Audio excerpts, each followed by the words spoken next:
Hello everyone, welcome back to my channel and I hope that you're all doing very well. So in today's video, we'll be discussing an autobiography of Reshma Valiappan, that is Fallen Standing, My Life as a Schizoprenist. तो इस video में हम रेशमा वालियप्पन के बारे में पढ़ने वाले हैं, उनकी ऑटोबायोग्राफी के बारे में पढ़ने वाले हैं और वो एक आर्टिस्ट और एक्टिविस्ट हैं.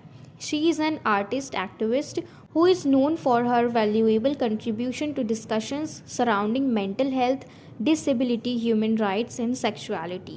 तो ये एक आर्टिस्ट और एक्टिविस्ट है जो कि किस लिए जानी जाती हैं, अपने कंट्रीब्यूशन के लिए to the discussion surrounding mental health, disability, human rights and sexuality. यानी इन सारी चीज़ों के बारे में जो डिस्कशंस हैं उनके ऊपर इन्होंने अपने ओपिनियंस दिए, अपने विचार दिए. Her personal struggle with enduring schizophrenia without medication has been recorded in an award-winning documentary titled A Drop of Sunshine. तो जब ये स्किज़ोफ्रेनिया से सफ़र कर रही थी, इनका जो स्ट्रगल था विदाउट एनी मेडिकेशन, यानी ये बिल्कुल भी डिपेंड नहीं थी दवाइयों पे, मेडिसिन्स पे, इन्होंने खुद से ही सोचा, खुद से ही अपने रास्ते निकाले कि किस तरीके से ये इस चीज़ से बाहर निकल सकती है. तो बिना किसी मेडिसिन की हेल्प से ये किस तरीके से इन्होंने अपनी खुद की हेल्प की, इस चीज़ को अवार्ड विनिंग डॉक्यूमेंट्री में मेंशन किया गया और जिसका नाम रखा गया अ ड्रॉप ऑफ सनशाइन्स. और ऐसा कब हुआ? 2011 में. तो ये स्किज़ोफ्रेनिया होता क्या है? सबसे पहले हम इसका मीनिंग जान लेते हैं. अ चेंज इन बिहेवियर और थॉट्स सच एज हॉलिसिनेशन और delusion and sometimes it feels like emotionless. तो देखो इसमें क्या होता है, हॉलिसिनेशन का मतलब होता है कि हम एक ही चीज़ को, हर चीज़ में हम उसी चीज़ को देखते रहते हैं बार बार बार बार, जो कि हमें परेशान करती है, हमें टॉर्चर करती है. और डिल्यूजन, समटाइम्स इमोशनलेस, तो ये सारे थॉट्स का खेल है. ठीक है, कि मतलब जो दिमाग है, जो ब्रेन है, वो ठीक से काम नहीं करता, उसमें काफ़ी सारे थॉट्स आ जाते हैं, हॉलिसिनेशन. और क्योंकि अगर ब्रेन ठीक से काम नहीं करता तो फिर वो चीज़ हमारे बिहेवियर में शो करती है. जो भी चीज़ हम करते हैं, हमारा जो एक्शन होता है, उसमें हमारी सारी चीज़ें शो करती है कि हमारे दिमाग में क्या चल रहा है. और इसी को कहते हैं स्किज़ोफ्रेनिया, जिससे कि रेशमा वालियप्पन जो है वो सफ़र कर रही थी. She was diagnosed with schizophrenia when she was 22. तो इनको कब पता चला स्किज़ोफ्रेनिया के बारे में? जब ये सिर्फ 22 साल की थी. And as she says, she didn't even know what the darn word meant. This is an extraordinarily raw account of her life as a teen rebel starting in Malaysia and ending up in India. तो देखो इन्हें इस शब्द का मतलब भी नहीं पता था कि डांड इसका क्या मतलब होता है. जब कहते हैं ना कि लानत है ऐसी ज़िंदगी पे, तो इस तरीके से इनको ये भी नहीं मालूम था उस वक्त. और इनकी जो ज़िंदगी थी वो बहुत ज़्यादा अजीब सी थी, एक्स्ट्रा ऑर्डिनरी थी. और इनकी जो लड़ाई थी वो तभी से शुरू हो गई थी जब ये टीन एज में थी अपनी. ठीक है, और एक ऐसे शुरू हुआ जब ये मलेशिया में थी and then it ended up in India. And how she dealt with various interventions and efforts to make her conform, कि किस तरीके से इन्होंने इतने ज़्यादा एफ़र्ट्स किए, इतने सारे जो इंटरप्शंस थी इनकी ज़िंदगी में, इन सबको इन्होंने अच्छी तरीके से झेला, उसको फेस किया और कैसे खुद को सबके समान बनाया. यानी खुद की आइडेंटिटी उन्होंने किसी से नीचे नहीं होने दी, सबके इक्वल पे रखा खुद को. And eventually she coped with her condition and came into her own. ठीक है, और किस तरीके से आखिरकार इन्होंने अपनी इस प्रॉब्लम से छुटकारा पाया, उस पर जीत पाई. She worked her way to understand the symptoms of schizophrenia, the reason behind the hallucinations, and the voices she would often hear. She strived to accept her condition and immersed herself in creating art and caring for animals instead of depending upon medicines.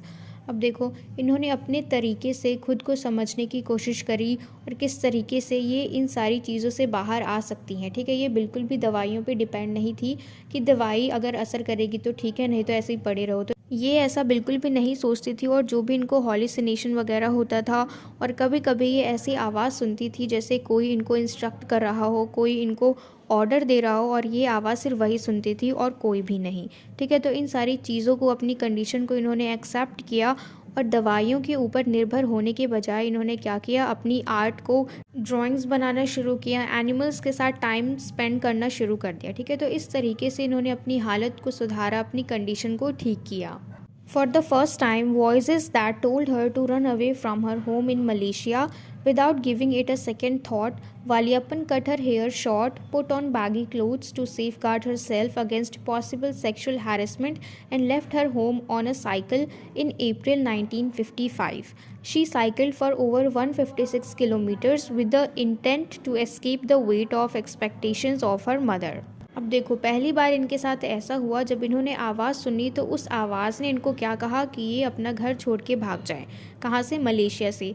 तो इन्होंने दोबारा कुछ नहीं सोचा, जैसे ही इनके दिमाग में ये बात आई घर छोड़ने की, तो इन्होंने तुरंत अपने बालों को काट दिया, यानी छोटे कर दिए, और इन्होंने बैगी क्लोथ्स को पहन लिया, ढीले ढाले कपड़े पहन लिए, ताकि लोगों को पता ना लगे कि ये लड़का है या लड़की है। ठीक है, यानी सेक्सुअल हैरेसमेंट से बचने के लिए इन्होंने बैगी क्लोथ्स पहन लिए, अपने बाल काट लिए, बॉयज़ की तरह इन्होंने अपना पूरा लुक ले लिया। ठीक है, और ये कब गई अपना घर छोड़ के? अप्रैल 1955 में, और ये सिर्फ साइकिल से गई। ठीक है, और 156 किलोमीटर तक ही ये साइकिल से जा पाई। और इनका इरादा क्या था कि अगर ये घर छोड़ के जाएंगी तो इनकी जो मदर की एक्सपेक्टेशंस है इनसे, उनको वो पूरा नहीं करना पड़ेगा। ठीक है, यानी एक होता है ना, पेरेंट्स की एक्सपेक्टेशंस होती हैं बच्चों से, तो उस चीज़ का लोड, उस चीज़ के बारे में इनको सोचना नहीं पड़ेगा अगर ये घर छोड़ के चली जाएंगी। तो अपनी तरफ से तो इन्होंने बहुत कोशिश की कि ये घर छोड़ के चली जाएं, अपने पेरेंट्स से दूर चली जाए, लेकिन ऐसा नहीं हो पाया। ठीक है, वो पकड़ी गई और उनको फिर वापस घर लेके आया गया। अब उसके बाद क्या हुआ, अगले ही महीने मई में इनको एक साइकाइट्रिस्ट के पास लेके गए। पहले तो ये बहुत ज़्यादा डर रही थी, लेकिन बाद में she finds comfort in the letters he would write to her, reassuring her that she was not alone and that he knew what she wanted. These were exactly the words that 15-year-old troubled Valiappan wished to hear, which her parents had failed to offer her.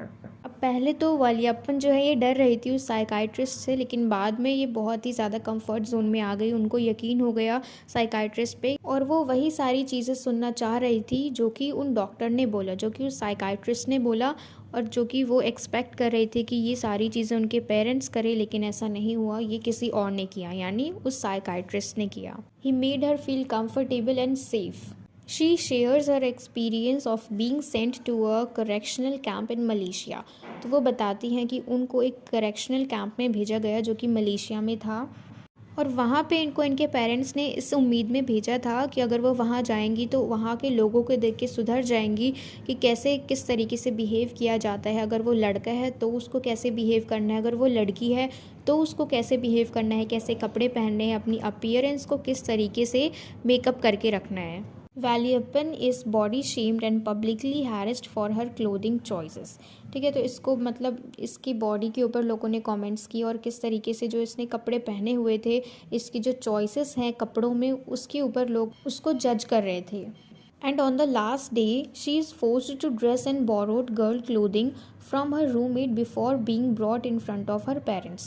तो अब देखो क्या हुआ, आखिरी दिन था जब इस कैंप का, तो इनकी जो क्लासमेट थी, इन्होंने फोर्स किया इनको कि वो लड़कियों की तरह कपड़े पहने। तो पहले तो उन्होंने बहुत बार मना किया, लेकिन बाद में इनको टॉर्चर करने के बाद लड़कियों वाले कपड़े पहनाए गए। ठीक है, and Valiappan's parents breathed a sigh of relief on seeing the behavior of her daughter corrected.